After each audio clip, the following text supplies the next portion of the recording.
Imagine waking up one morning, but this awakening has no beginning. You are simply here in an instant. You don't remember where you came from, nor why you came. And the strangest thing is, it doesn't seem to bother you that you never chose this. Cioran stops here and reverses the question. Most people try to understand life. He, however, questions something more fundamental. Why is it impossible? Why it never began? Because according to him, the real problem is not the content of life. The real problem is that life has already begun. And this beginning is not a decision, but an imposition. Then one looks at the world. Everything is in motion. People talk, make plans, rush around, as if everyone knows what they are doing. But a small cracks form in your mind. Why can't I fit into this? And as this question grows, the world doesn't change. You begin to change. At some point, a person realizes the world isn't broken, but your relationship with it seems broken. Everything seems fine. People go to work, talk, laugh, make plans. It's as if everyone knows how life works. But a small crack grows inside you. Because you are watching the same scene, but you don't feel like you are part of the play. Understanding something and being in it are not the same thing. Cioran catches a subtle difference here.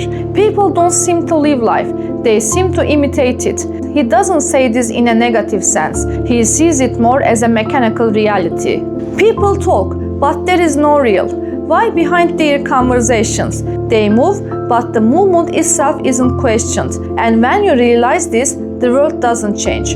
Only the distance within you increases. Even when walking down the street, you are no longer on the same street. Because now you see, everything is normal.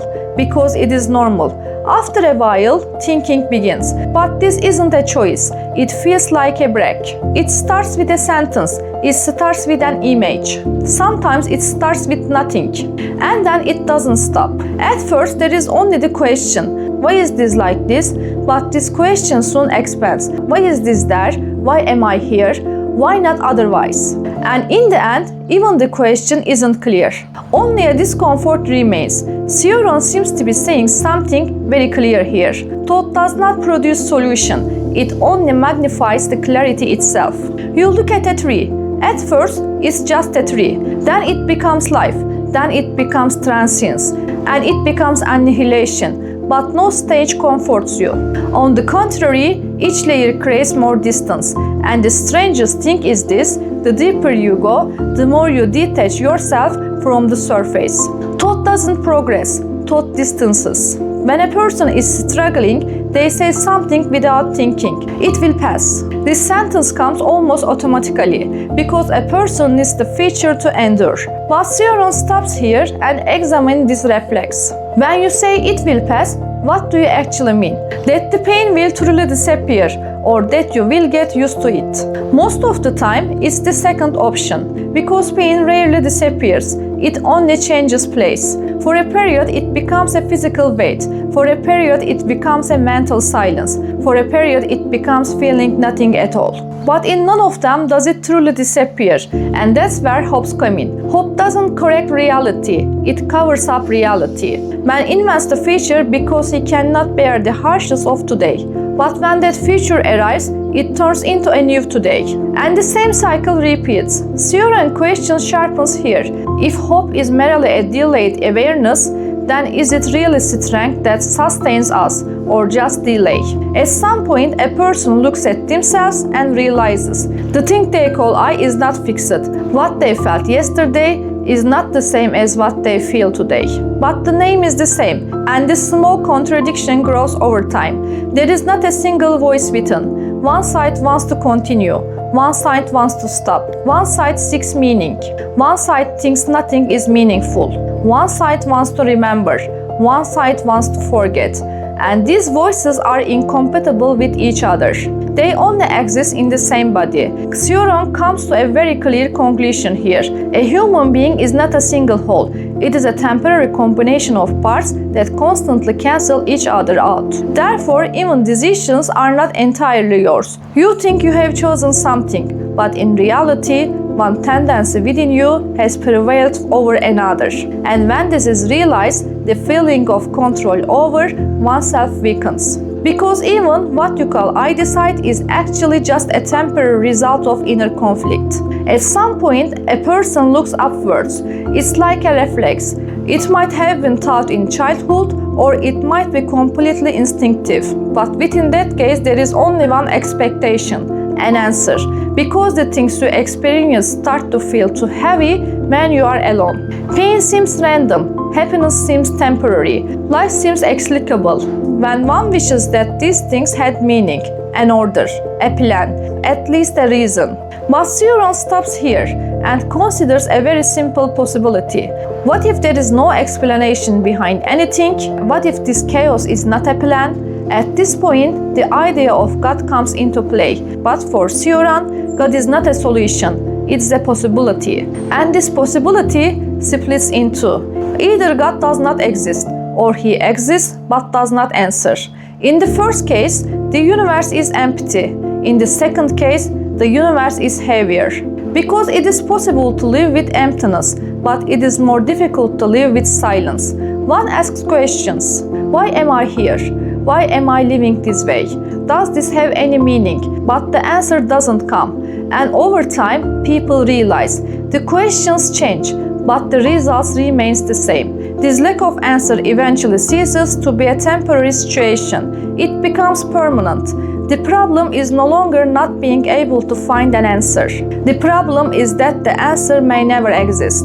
Cioran makes a very clear point here. The universe exists not to be understood, but to remain as it is. And people continue to live within this inexplicability. The first reaction of a person who reached this point is clear: to escape. But escaping is not just a physical movement. Sometimes you want to change cities. Sometimes you want to change your life. Sometimes you want to become someone completely different. Because you think the weight inside you comes from outside. But Cioran shows something very disturbing here. If the problem is not outside, escaping changes nothing. You go somewhere. At first, you feel lighter. A new place, new people, a new order. After a while, the same thing comes back. The same thoughts, the same questions, the same feeling of emptiness. Because what brings them is not where you are. It is you. Sometimes a person thinks, if only I could leave everything behind. But there is something not noticed in this sentence. The person who lives is also you. And that person goes wherever you go. Therefore, escape is never a complete escape. It is only a delay. You create distance for a while, but that distance closes. Cioran gets to the harshest point here. A person cannot escape from themselves, because what they are trying to escape from is already themselves. And when this is realized, the idea of escape loses its meaning. All that remains is, you don't have to stay where you are, but you have to stay with yourself. After a certain point, a person realizes, the questions never end, but that's not the real problem. The real problem is the answers don't come either. At first, a person thinks it is temporary. They say, I haven't found it yet. They say, it will be solved in time. But as time passes, something different emerges. The questions change, but the results remains the same. Every thought seems to go somewhere, but it arrives nowhere. And at that point, a person is left between two paths. Either you will continue to distract yourself, or you will accept the situation as it is. The first path is familiar. You devote yourself to work. You keep yourself busy. You create noise. But when that noise stops, everything comes back. The second path is quieter, but it is more difficult, because here you have to accept this. Some questions have no answers, and this is not a deficiency, it is the situation itself. Cioran's difference emerges here. He does not try to find answers, he leaves the unanswers as it is. This is not a surrender, this is not an escape either. This is more like this, being able to stand within something inexplicable without searching for an explanation. The person does not change here, the world does not change, but the perspective changes. The goal is no longer to find meaning, the goal is to be able to continue even without meaning. And this is heavier than you think, because a person doesn't just want to live, they want to understand. But when meaning doesn't come, all that's left is to continue. Everything comes back to a single point, the beginning. You were born. This wasn't your choice, but this situation hasn't changed. No matter how much you think, no matter how much you question, the beginning remains fixed, and life moves within this fixed beginning. A person creates meaning. They tell themselves stories, but these stories are not permanent because every meaning eventually dissolves. And a person comes back to the same place, the point where the beginning cannot be explained. Cioran doesn't give a conclusion here. He doesn't offer a solution. He only lives this. Life is not an answer. It is not a result. It is not a project. It is simply an ongoing state. A person wakes up every morning without knowing exactly why. But it continues anyway. Perhaps because it is used to it. Perhaps because it has no other choice. Perhaps simply because it can't stop. And the strange thing is this, when within something those meaning he doesn't know, starts anew every day. Perhaps the issue isn't solving life, but being able to continue living with something that remains unsolved.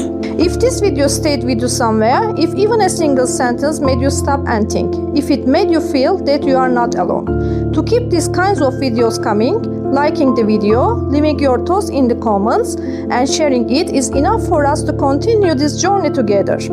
If you don't want to miss these moments of confrontation, subscribe, because this place is for those who can't run away from themselves. If you are here, it means we are asking the same questions. You can also follow me on my social media accounts. Take very good care of yourself. See you.